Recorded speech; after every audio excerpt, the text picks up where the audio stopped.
The Pit Press Podcast.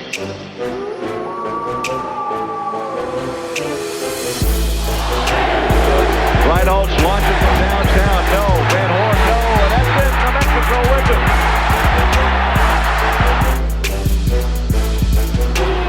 Kenny Thomas blocks. Gibson hustling down. He has some room. And he gets it. Oh, long three. He got it. Oh, my goodness. Kendall Williams from 35 feet. For the win. Snell. Got it. He got it. Wow. With 1.8 seconds remaining. And New Mexico's going to dribble out the clock. The Lobos three-peat as conference tournament champions. Kendall Williams fires the ball into the air, but New Mexico wins it this afternoon 64-58 over San Diego State, and the Lobos claim the Mountain West Conference's automatic bid into the NCAA tournament. Welcome to another episode of the Pit Press Podcast. My name is Ryan Tamori. I lost my train of thought there. Hey, we're gonna react to UC Santa Barbara. UNM has a big win. They have. Well, it was a savage beating over UC Santa Barbara. It was 84-61. Joined by, as always, my business partner in this endeavor, Mr. Eric Moulton. How are you, sir? I'm good. What's up, guys? And agreed, Ricky. It was a savage beating indeed. Well, it was a savage beating. Yeah, it wasn't a savage beatdown. It was a savage beating. And a Lobo fan since 1970, and the voice of the Western New Mexico Mustangs, Mr. Ed Nunez, who is watching the Laker game right now in the semifinal of the in-season tournament. Halftime, so we got a little break here, but the Lakers are up at half. So far, so good. We'll see. And Rick, I had to some firmware on my mixer that we use. So the Stone Cold Steve Austin intro is gone, and I did a lot today, and I forgot to put it out. And I almost thought about introducing you to the backdrop of the Space Jam theme song by Quad City DJs or Tootsie Roll by the 69 Boys. And I was very disappointed they didn't play that at the game last night. But I always try to keep track of it late in the second half. Anyway, Mr. Rick Thompson, all the way from Northern California. Senor, how are you? Doing well. Disappointed the Santa Clara game isn't out here this weekend, but I'm pumped about the Lobos. Thanks for having me back on. Of course, always. Yeah, that's probably something you could have gone to. Patino said he was tired of going to Vegas, which was funny. My younger brother, who's not my brother, I just jokingly call him my brother, Brad Benson of KRQE. He definitely looks like he could be my little brother. He works with Van Tate and Jared Chester over at Channel 13. He asked Patino about that post UCSB, and Patino said he's getting tired of Vegas. And I thought about it. He's been to Vegas probably 3 or 4 times in the last couple of months. Anyway, like I mentioned early in the intro, defense UNM pulls away with an 84-61 win. Kind of an unusual game. Ed, Nick was talking, your son, Nick Nunez, who couldn't join us tonight. We wanted him to, had mentioned, there was a turning point in the first half. I don't know. He gave us all these stats. I'll look at them when we're talking. But I think I personally, and I'll start here, is the defensive effort in the second half. UCSB is a good team. We'll talk about AJ Mitchell, and I butchered his name in the first, in the preview podcast. But there were two teams with NBA scouts there last night. I know I heard Rob Portnoy on the call say the Spurs, and I don't know who the second one is, but there were 2 teams there with NBA scouts. I don't know. I think UCSB is a pretty good team. Josh Pierre-Louis from Plainfield, New Jersey. Used to live there. There we go. Ed sneaking that in. Here's Patino on the defensive effort last night. Well, just a phenomenal defensive performance in the second half. That lineup was Isaac and True and House and Donovan, and whether it was JT or Nelly, just unbelievable defensively versus a really good offensive team. Yeah, the first half, UCSB shot 42.4%. The second half, 28%. They didn't hit a three. They went 0 for 9. I don't care who the opponent is. That's a vast difference from last year. And I will start with Ed on this. I think, as I always say, you're in the post. You're the defensive guy. You're the physical presence. What did you take away from the defense last night? Yeah, we mentioned the perimeter defense was excellent. The big guy in the post, they're going to get hurt against bigger or better bigs. The guy in the post for Santa Barbara, UC Santa Barbara, wasn't bad. We mentioned Toppin's an athletic big. He can jump and block shots. They still lack that guy with girth to get guys out of the post. I thought they did a pretty decent job defensively in the post, but this was a perimeter defensive game with Washington, House, and Dent. Now, we know once in a while, we saw the erratic House. The first half, he didn't score, kind of forced some shots, a couple of turnovers here and there. That's the return of the erratic Jaden House at one time, occasionally we see. In the second half, though, hit a 3 and then hit a 2 and they started playing downhill. When it started, my son mentioned that during the timeout. After that timeout, they went on a 12-0 run in UC Santa Barbara didn't score for almost 10 minutes. So that's, again, great defense. Mitchell, their leading scorer, was 4 of 17. So that's telling you that his shots were challenged. They did a good job defensively on him. And when you hold a team scoreless like that, and Rick and Eric, you know that, for 8 or 10 minutes straight, that's very hard to do. So the defense, not only that, though, they got the steals, Washington's dunk, and then Dent coming down the lane. UC Santa Barbara was not stopping the ball. So when you're not stopping penetration like that, guards like that are going to take advantage of it. Washington has great IQ. He'll find the open guy as well. So it just turned into, as Rick said, a savage beatdown. It really did. And when they started playing downhill, UC Santa Barbara had zero answers. And this is a team that was predicted to win, I think, their conference. So a pretty good win for New Mexico. I was pretty enthused about it. But I think, Eric, you and I talked about this, about True Washington. And just one more comment about this. Injuries happen. Pitino could have never predicted. And before the year, he's thinking, hey, I've got True. I've got, to back up Dent and House. Who could have predicted that he would have played this well in the absence of Jamal Mashburn Jr., who's one of the leading scorers in the conference last year? They win 20 games, and all of a sudden this kid is playing so well, there's no way you can. What do you do? That kid has to be in the lineup, man. So I think, again, a great victory for UNM, and I was pretty excited about what I saw. Rick, I think I'll ask Eric about True Washington later since you guys are talking about that. But, Rick, just your overall thoughts. Same question, the defensive effort in the second half. Yeah, it was huge. I mean, they held them to, I forget how many points it was, but 26 points in the second half. They held AJ Mitchell on 4 of 17 shooting. I think he turned out to be a better passer than what we were thinking before the game, but he still, did not shoot a high percentage. I think he finished with 22 points, or maybe not that many. Maybe that was the big man. I think he still finished with. He had 22. Okay. And he went 14 of 14 from the line. Didn't mean to interrupt you there.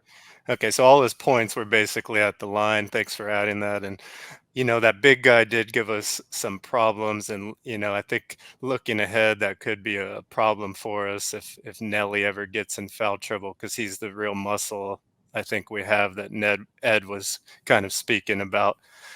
So I was impressed, man. They got 11 players on the court. Everyone was positive except for our guy Amzil, who still can't buy a bucket. He was -8 somehow in that game for plus minus. So take that into account for what it is. But my player of the game really was Mushila. 0 points, 9 rebounds. This guy knows his role now, along with Baker and the other new players on the team. So I think everyone's fitting in, and we're seeing that. The scary thing for me is we're playing so much better without Mash than we were with him. And I think we can attribute that to ball movement. Mashburn was forcing a lot of shots in my eyes in the games he played, with coming off those picks and even off the dribble. So I think the ball's moving a lot better now. And I think that's why we're putting up so many points and pretty unstoppable at this point. So I'm impressed. Eric, your thoughts on True Washington and what you saw, and then that I'm glad, Rick, you brought up that point about Mash. I'll ask Ed about that after Eric.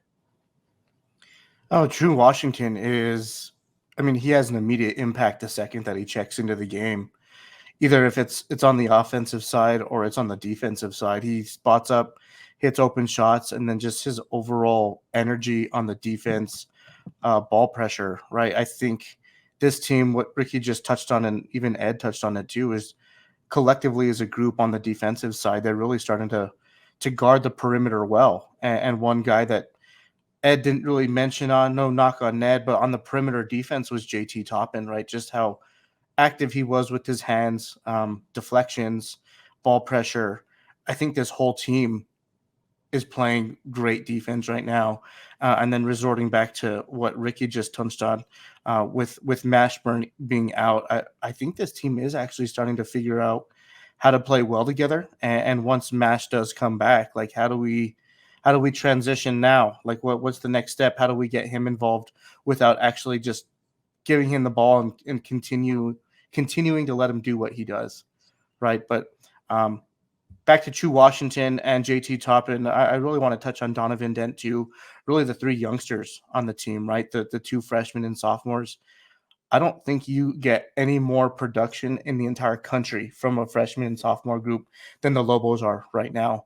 I looked at a crazy stat today that came up on, gosh, it was a T-ranked player.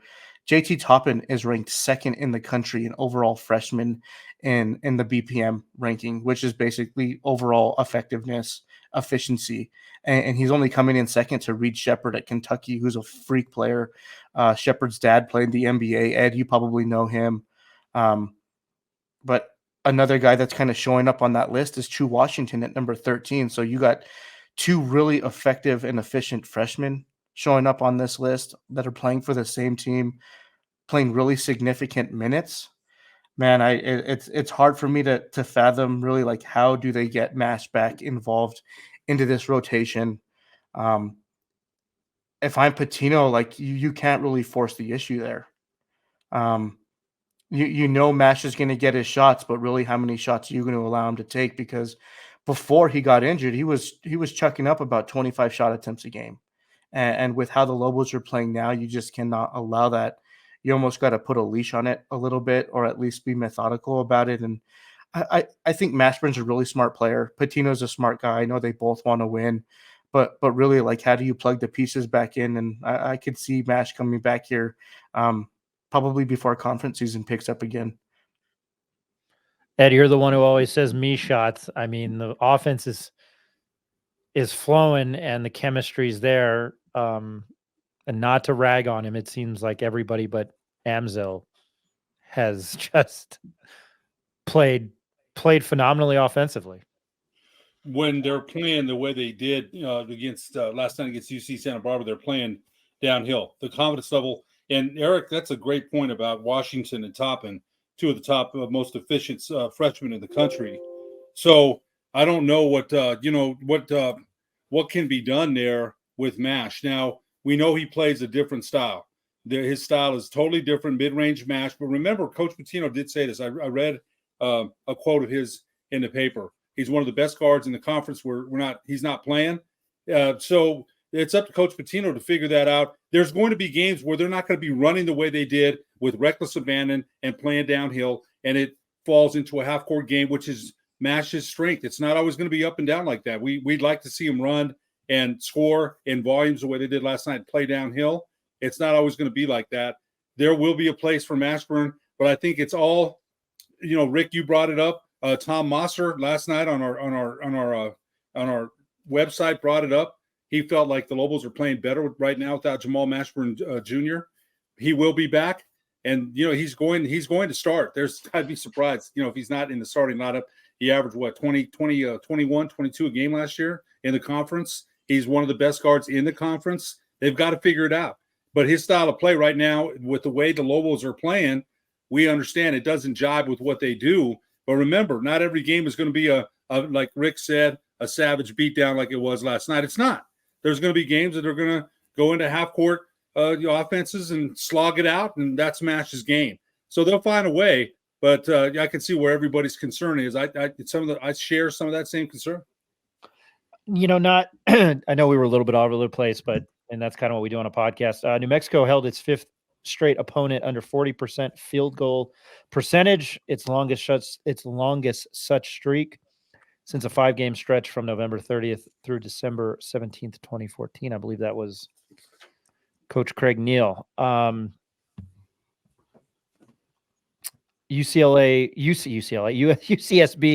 held to 19 points below their average, 36.2%. They usually shoot 47.2%. That's pretty good. Here's Patino on the depth, and we'll get to Toppin stats because I feel like we're talking about him a lot, but we're not talking about him enough. Our depth is allowing us to keep subbing guys in, even though we have one of the best guards in the country out, and we're not missing a beat. True Washington has been impressive. Donovan Dent continues to be great, and I was so happy to see Isaac Mushila. We needed rebounding. He came in the game, and although he didn't score, he was plus 20 because of the rebounding and the effort. So, obviously the depth's been the key talk. I mean, it's pretty unreal how deep this team is, and I think that was one of the issues last year. Toppin 8 of 9 shooting, 4 rebounds, 3 blocks, 2 steals. True Washington 17.6 rebounds, 4 assists, 2 steals. Rick, I think you're big on you are big on True Washington. You had texted me in the start of the season, and now we're at this point, how prolific he is. I mean, we're keep kind of beating that same drum right now with how good these young guys are. But speak to his game and what you've seen and what he did last night. Sure, yeah, you guys can correct me, but I think he scored all 17 in the second half is what I read. And starting early in the season, he was more effective on the defensive end, making steals. But now we can see, obviously, the last 2 or 3 games, scoring in double digits, getting more minutes, showing confidence, flushing down dunks. I mean, he's going to be special moving forward. But right now, we just have to worry about if him and JT are going to, run into any type of freshman wall that they talk about hypothetically. Me, myself, I don't think so. I don't think basketball players run into a wall. If you're a hooper, you love to hoop. You'll play outside. You'll play at River Point. Of course, you're going to play in a college game. So these guys aren't going to hit a wall in my eyes. I think Washington's going to continue to excel. His minutes might decline a little bit, though, once Mash comes back, and it'll be interesting to see how they use him moving forward.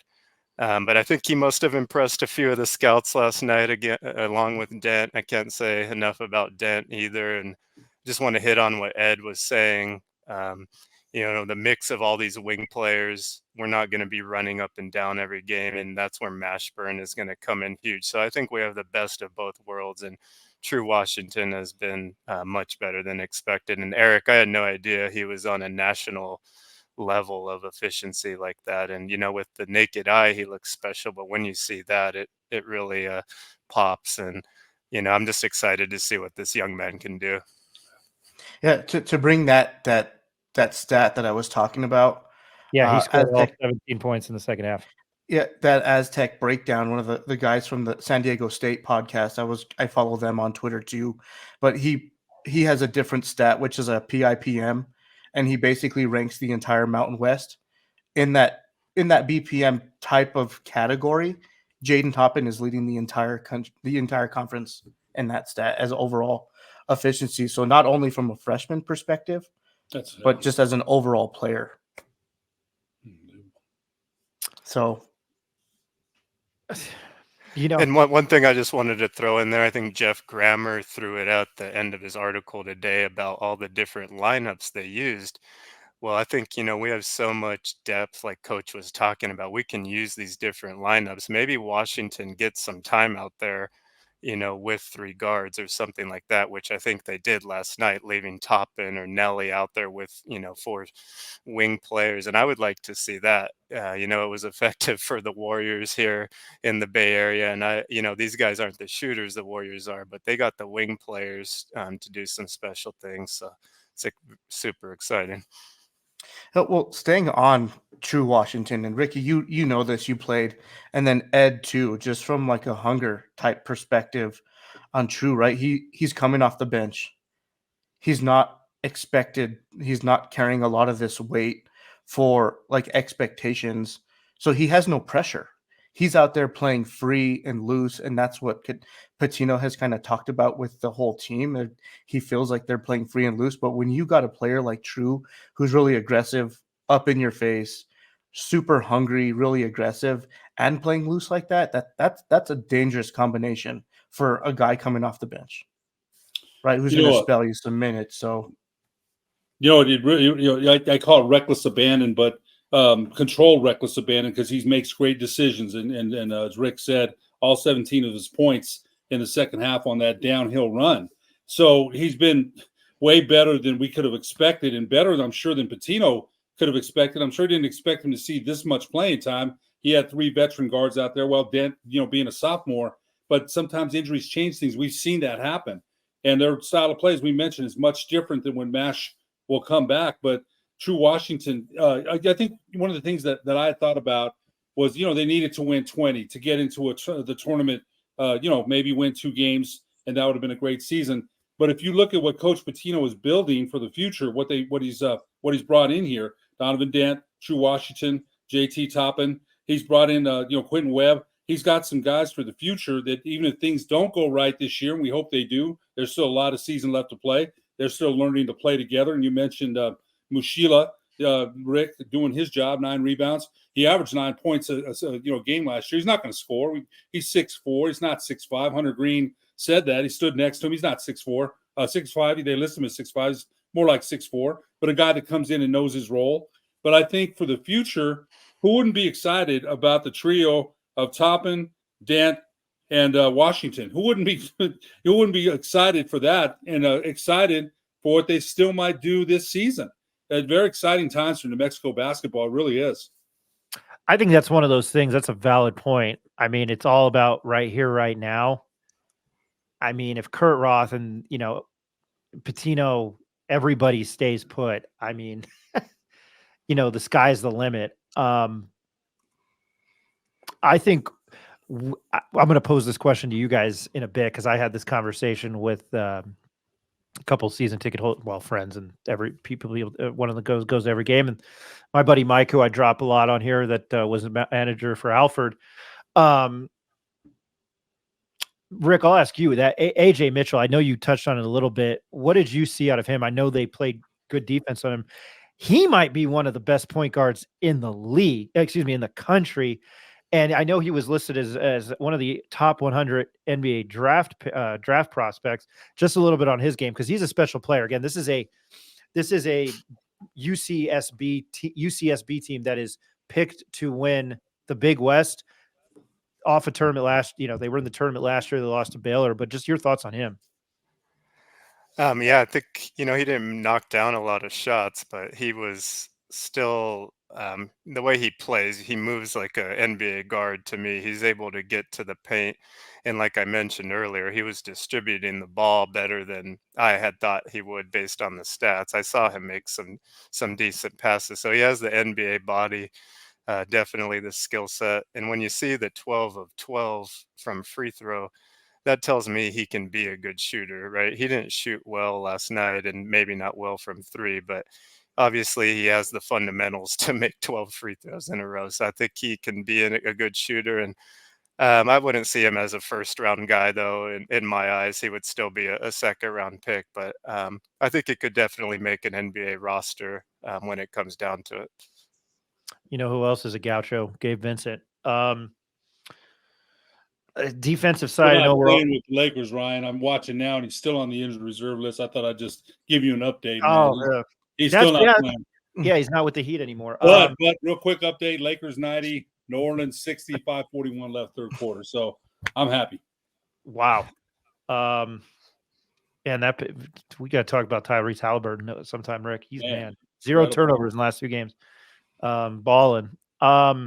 Lobos had 13 steals, the most in the Patino era, and most since 13 at Colorado State in 2019-2020.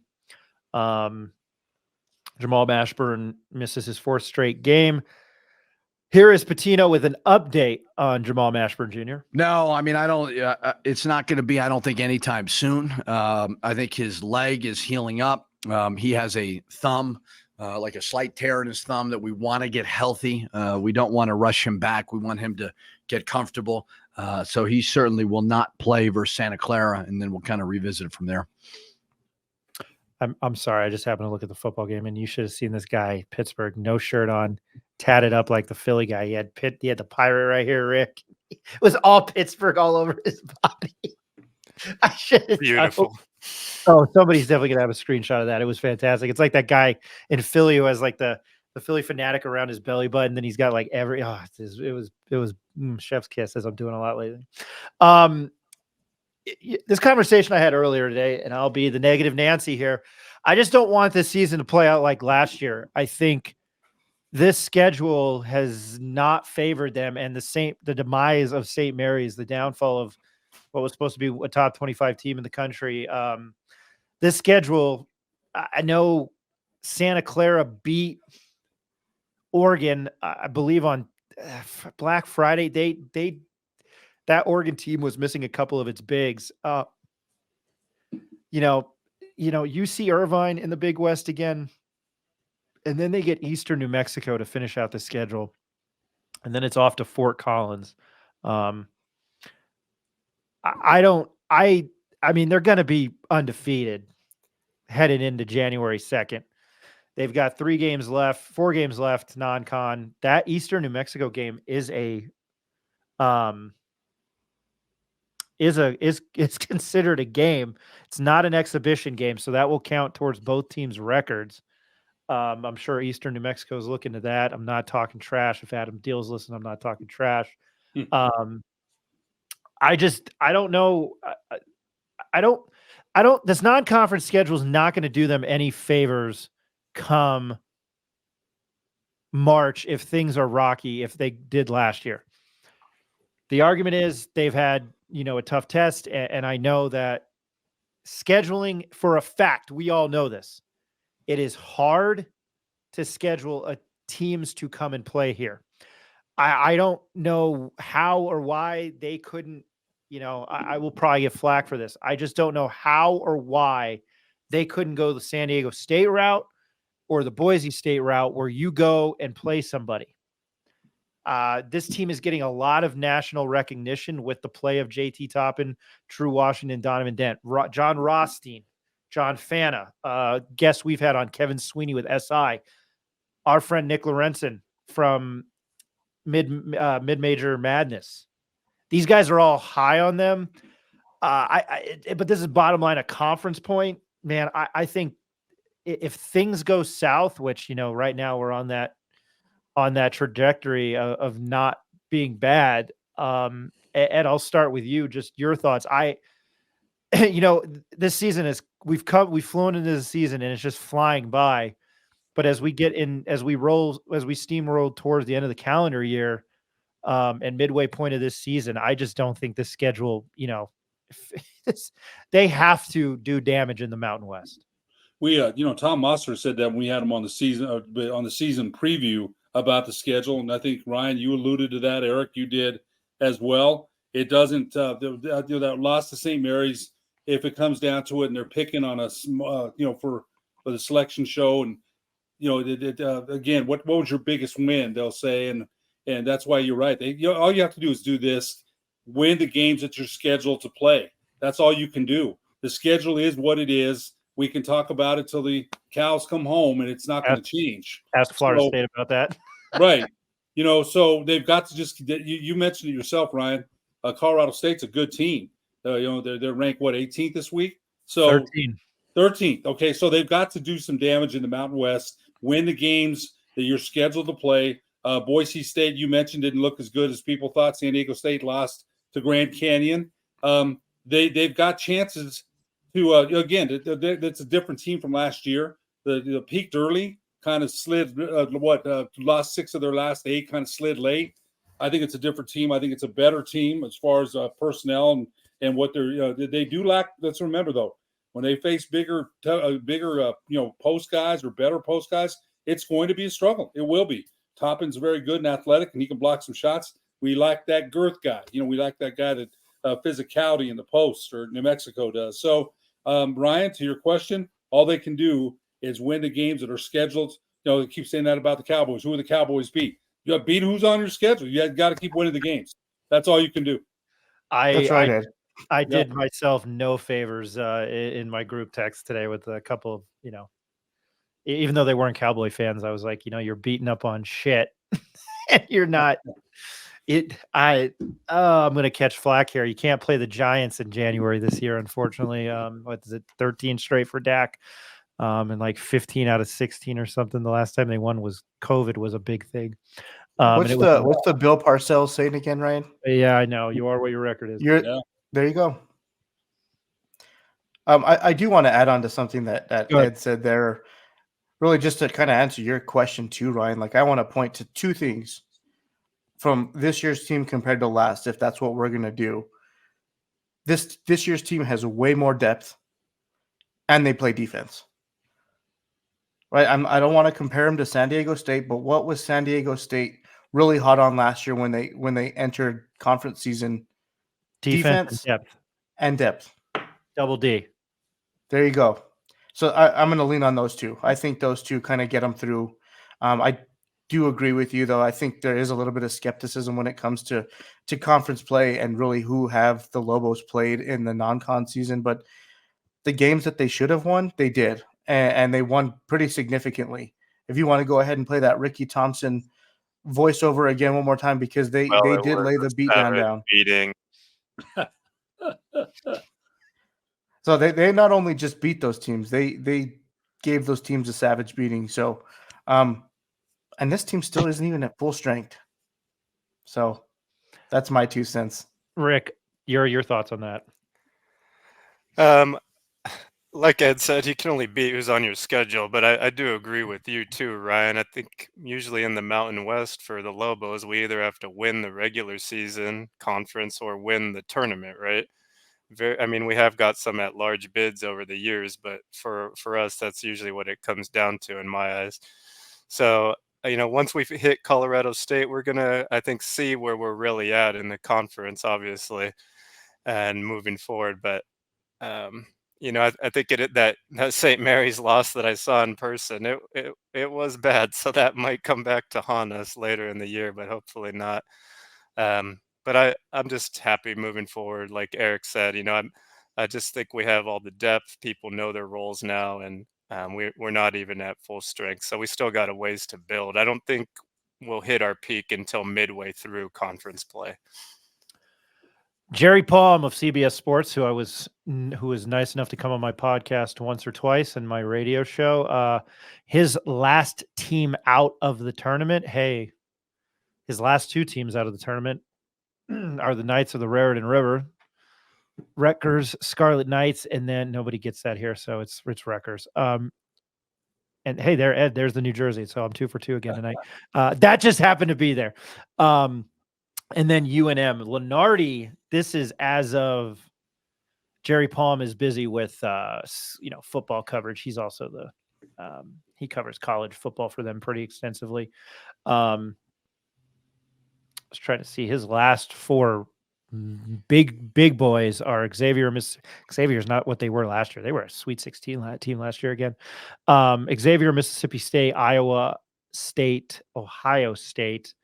I'm going to gander that probably Duke is the number 1 overall seed. Joe Lenardi, as of December 5th, 1, 2, 3, 4, 5, 5th. UNM is the second to last team out with Florida, Utah, New Mexico, and NC State. If you haven't watched NC State play, they got a big man who's great to watch, and they run. They run up. I watched them play BYU over Thanksgiving, and it was an NBA game. He does have 3 teams in from the Mountain West, so I'm going to gander. It's Lenardi, it's Boise, San Diego State, and Colorado State. Yeah, last 4 in Nevada. Yep. Oh, sorry about that. Yep, Colorado State and San Diego State. So there you go. I think, the non-con. Just to wrap things up here, the Lobos play Santa Clara in the Jack Jones Classic.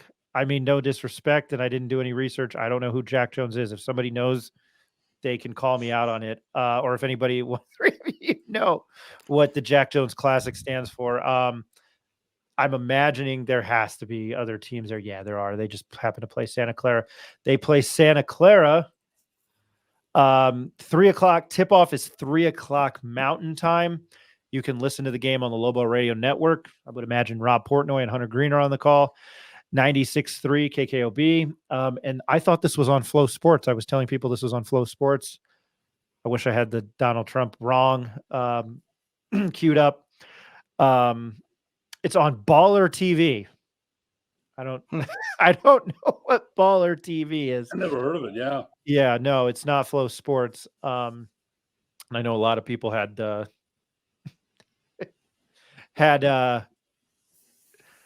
issues with Flow Sports. So that will be the game. We're going to try to pump out a preview for you. Obviously, we'll do a recap. We're speeding up on our 100th episode, which we're trying to do something spectacular for you South Park fans out there, Jimbo and Ned.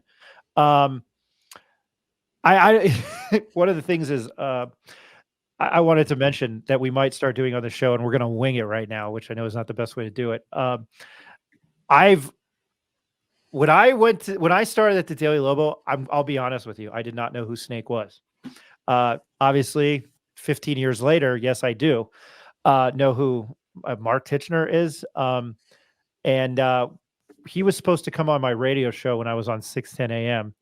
And he was like, yeah, I'll call in. I'll do all this. So, which was very funny. The same day that I had Snake on, I had in studio, the names skipping, Peter Trevisani and David Carl from United, and then John Traub, the GM of the Isotopes. And then it was Snake. I tried to get 3 or 4 guests today. So I had 2 businessmen and then Snake on.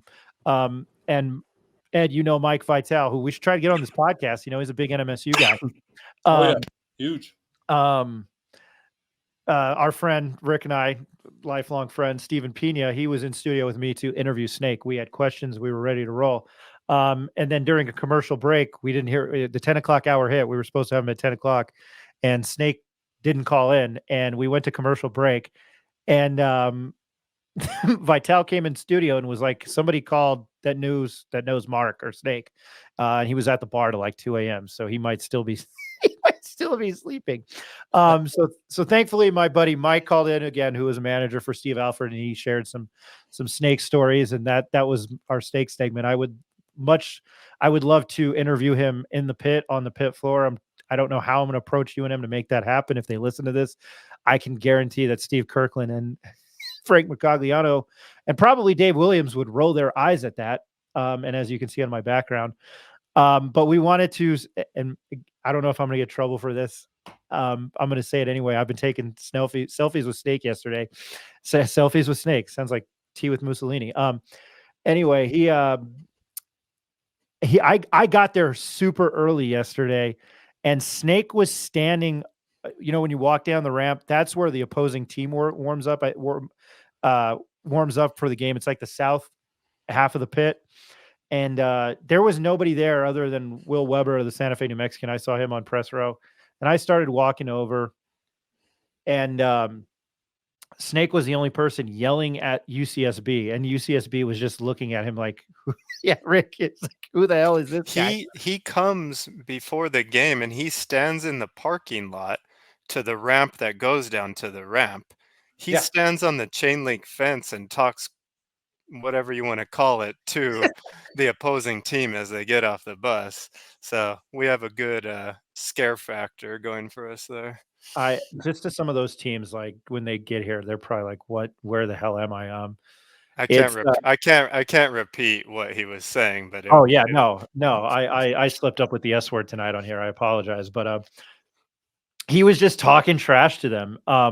And I took a selfie with him, and I walked down the pit and I was like, man, it smells like weed in here. And I took a selfie with him and he smelled like pure weed. But you gotta love snake. So our snake of the week, which we're gonna start, and just off the top of your head, um, I'll go first. It has to be Snake, right? He's snake, he's snake of the week. Rick, is there anybody that is a snake of the week for you? I'm going back to my guy Mushila. I don't know if he's a snake, but he's a junkyard dog. He's banging guys bigger than him down there. 9 rebounds when you're 6'4" in a college game. That's something to be proud of. And he's my snake of the week, man. I'm looking forward to seeing what else he can do and get more minutes. I'm looking. I mean, that basketball aside, I mean, that's what we had been told leading up to this season was what kind of. I know that's a stat, but he's like not cliche. He's not like a stat sheet guy. But damn, nine rebounds and no points. Like he probably doesn't care. Those 9 rebounds are probably very pertinent. But Eric, do you have a snake of the week? Yeah, but as hard as it isn't to pick JT Toppin. I'm gonna have to go with Donnie Dent. That guy is just from a ball distributor perspective. That guy, I know we kind of witnessed early in the season, just like the 2-man game that he had going on with JT Toppin on some of the pick and rolls. He's starting to finally get that now with Nelly, and just some of his laser-like passes, just kind of threading the needle. Seeing some double teams and him being able to do like a no-look thread, nice little bounce pass to Nelly for a dunk, and him just like nonchalantly walking back to the other side of the court after he just dropped a dime on them. That's got to be my snake of the week. Ed, do you have a snake of the week? It can be anything.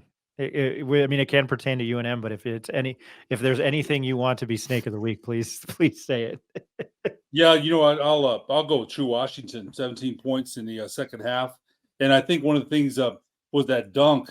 Him and Dent both dunked, and when you dunk like that, and especially the athleticism, you guys don't remember Kelvin Scarborough. Washington's built a little bit different, more compact. Kelvin Scarborough was such an athletic guard, man, end-to-end speed, and could really had some hops. Finished strong at the rim.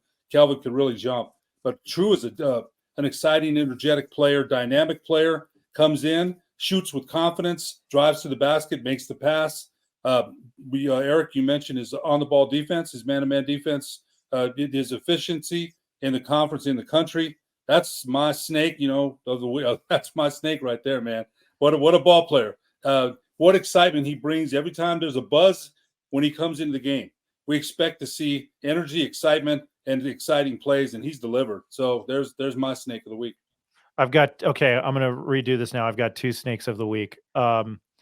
Since I got a second to think about it, I put you guys on the spot like a jerk that I am. Mitch Trubisky starting for the Steelers, and then that's the bad snake of the week. My good snake of the week is Richard Pitino, because I think Richard Pitino's got a very good sense of humor. He and Jeff Grammer were joking about how it's December and they play 2 teams with Santa in their name coming up. But I give Richard Pitino props here for being a snake of the week. He reposted on on Twitter, or X, excuse me. He reposted a GIF from Dumb and Dumber when Harry tells Lloyd when he buys the bike, and he says, "Just when I think you couldn't possibly be any dumber," to one of Jeff Grammer's posts on asking him about the teams playing 2 schools with Santa in them leading up to Christmas. So props to Pitino, and he seems to give Jeff a hard time, which I think is kind of funny. Not knocking Jeff, because Jeff's a fantastic reporter. Another last thing before we get out of here, I was able to meet one of our listeners last night, Cerveza Lobo, or Lobo Cerveza, and I forgot his name. He was great to talk to. Again, we get a lot of flack for some of the things we do because I think we're different. And things we've reported, which we are a news outlet. Obviously, this is an opinionated show. It was nice to hear him say some nice things about the podcast. And I think Eric and I need to talk about this because we do own this business. And Rick's input and Ed's input. Obviously, we're not going to do that on the show. Maybe how we can get more engagement out of listeners. I think we've grown substantially, and we've been very busy, especially, you know, with the firing of Danny Gonzalez and the hiring of Bronco Mendenhall. And now we are in the thick of basketball season. And regardless of what I think, the University of New Mexico does have an 8-1 basketball team that has Well, it was a savage beating. pretty much all of their opponents over the last 4 or 5 games. So anyway, with that said, we probably talked a little bit longer tonight. I think we're having more fun with this and we get better with it. My name's Ryan Tamori. Eric Malton. Thanks for that, Ryan. I do have a suggestion for those fans that. Oh, go ahead. We're getting a lot of comments on YouTube channel. I know Ed is responding to some. Don't hesitate to reach out, ask some questions, bring up some topics that you want us to discuss. We're happy to throw some shout outs on there. We're kind of surpassing maybe over 100, over 200 impressions on some of our episodes now. So we like to get you guys more involved. Maybe even get some of you guys on the podcast if you're lucky enough. So that's my 2 cents. Yeah. Hey, hey, send us a question. Yeah. Why do you guys suck? I think that's a good idea. Mr. Ed Nunez, the voice of the Western New Mexico Mustangs and a Lobo fan since 1970. Ed, we're doing this a lot lately, and I don't think I ever tell you. I enjoy talking to people within Lobo history and or UNM alumni like we are. I don't ever tell you that much, so I appreciate it. 'Tis the season, right?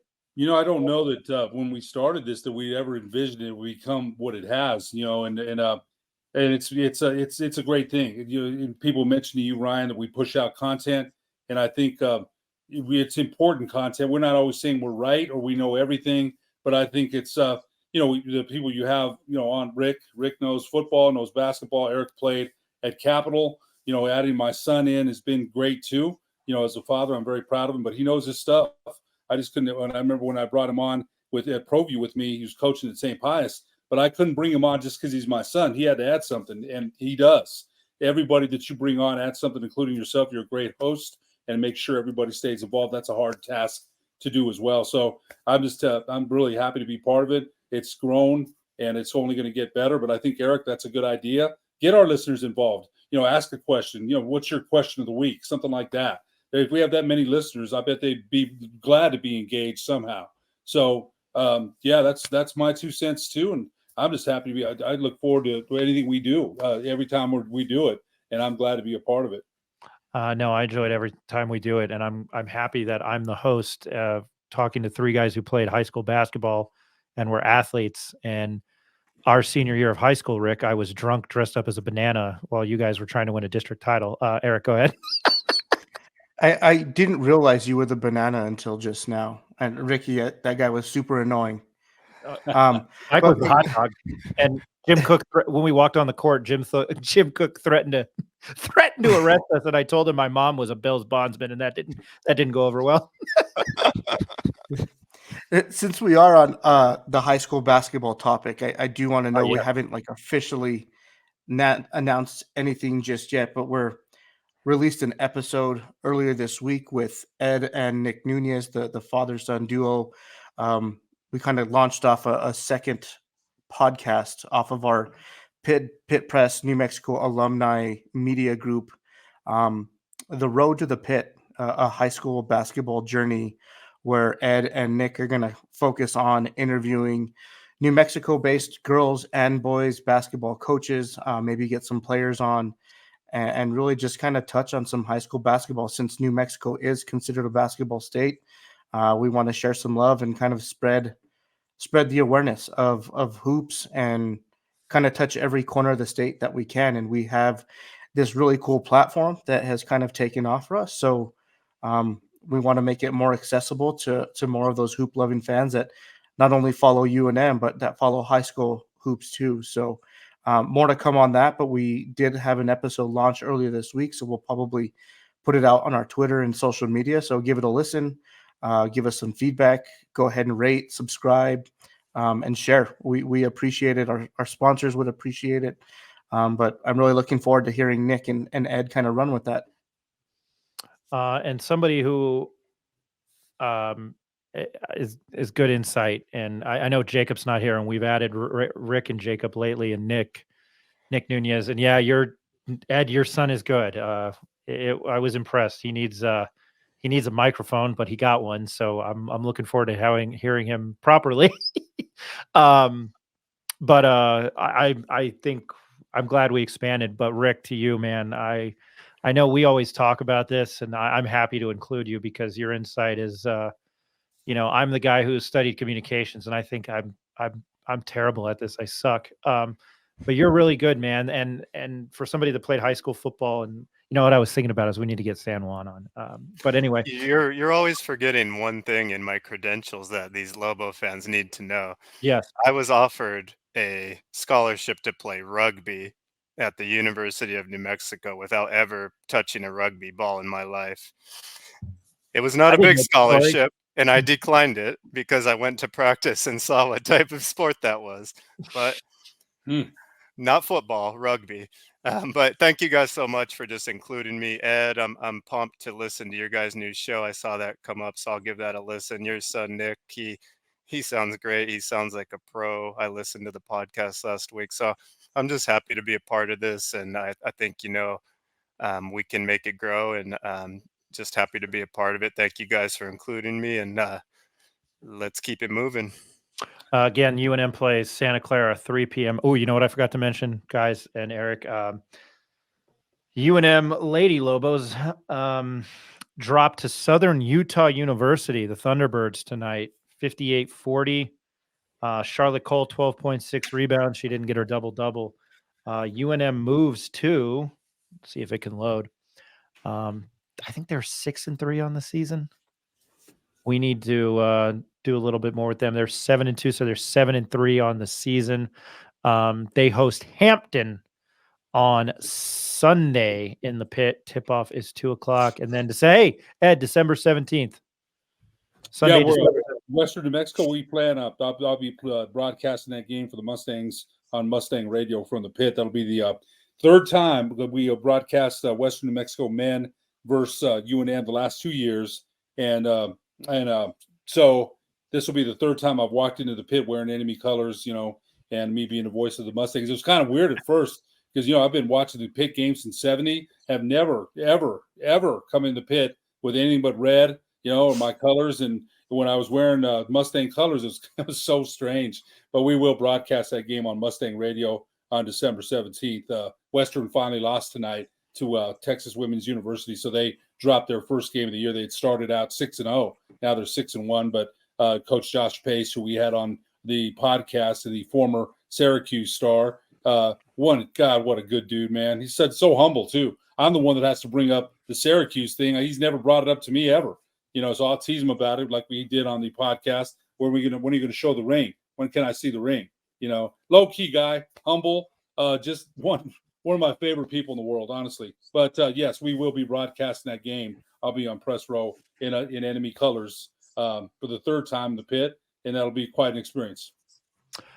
I haven't been too thrilled with the NFL this year. I might have to skip the NFL and go see that because of Coach Pace. So I'm excited for that. Anyway, as always, I'm Ryan Tamori.